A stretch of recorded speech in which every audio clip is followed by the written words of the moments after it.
Okay, guys, welcome back after a bye week. It was an opportunity for some of the players that have been injured and nursing injuries to get healthy. Hopefully, we'll have some of those guys doing the next few games. Clinton Boyd had surgery a couple weeks ago. We probably will not have him this week, but we're hoping we can have him for the Texas Southern game or the Alabama State game, definitely by the Bayou Classic. So we'll be getting him back. Hopefully Zach Brown will be able to return and give us some much needed power there with the offensive line. And I think that's pretty much, well, Charles Hawkins, who hadn't really been playing that much since he was diagnosed with a little concussion. Hopefully he can come back and perform the way he was the first couple ball games, and will give us some much needed experience there with the receivers. Coach, you just talked about the bye week, having that rest to recover, time to recover, and overall, how was it productive for your team? Well, we got a chance to spend a little more time in the classroom to get caught up on some work that we have been missing because we were leaving on Thursdays to go places, so we may have missed one class on Thursday, but maybe 2 or 3 classes on Friday, so it gave us an opportunity to catch up in the classroom that way. And it gave the guys an opportunity to just exhale a little bit. We've been in some tough ball games that we lost the lead or couldn't get the lead late in the ball games, and it was heartbreaking. So it gave those guys a chance to get away. It gave the fans a chance to get away. They've been exhaling for a long time, waiting to exhale for a long time because just the season. It's been an exciting season because we were in the game, but it's been a disappointing season because we hadn't been able to come away with the victories. I mean, as you all know, we lost 4 games by a total of 13 points.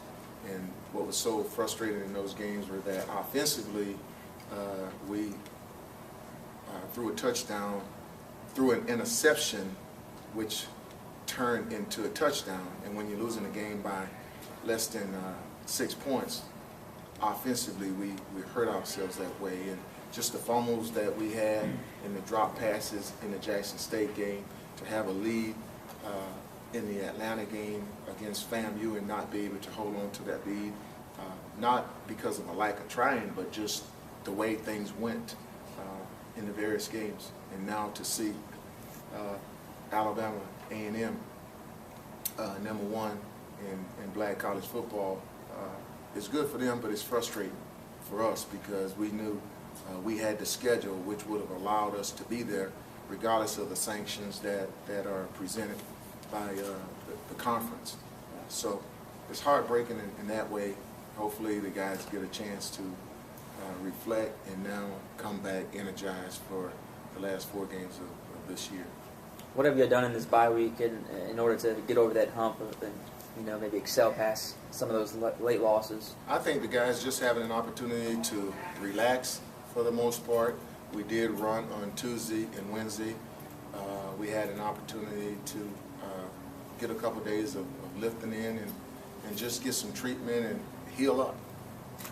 I think the guys are going to be refreshed, renewed, energized, and ready to go today at practice.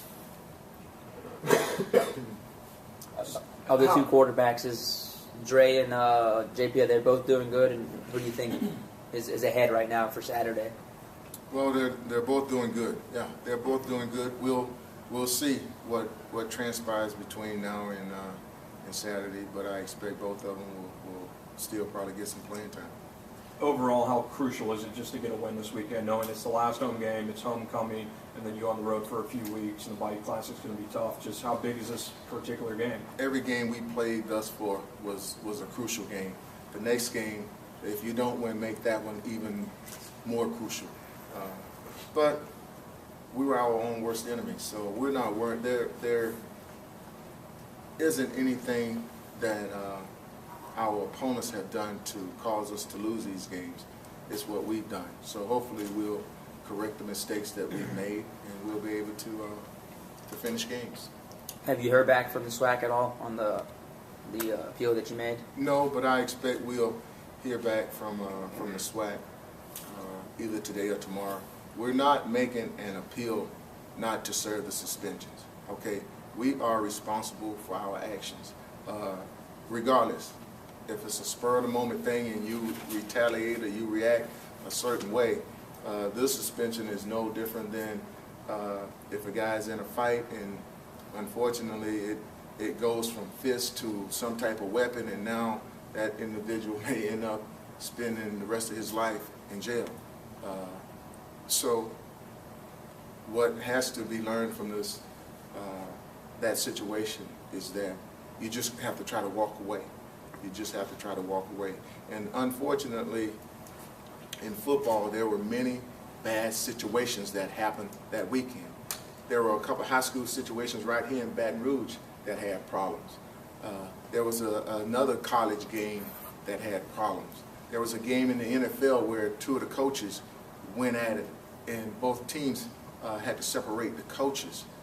And then on a Thursday night game, there was a brawl right before halftime with a major Division I, two major Division I schools. So that's not what you want. Everyone will be reprimanded in a certain manner that the institutions that or the committees that decide on what happened to those different levels of teams will be reprimanded that way. Have you guys prepared to obviously play? If they don't play, you have the players in line to play without them? We have to.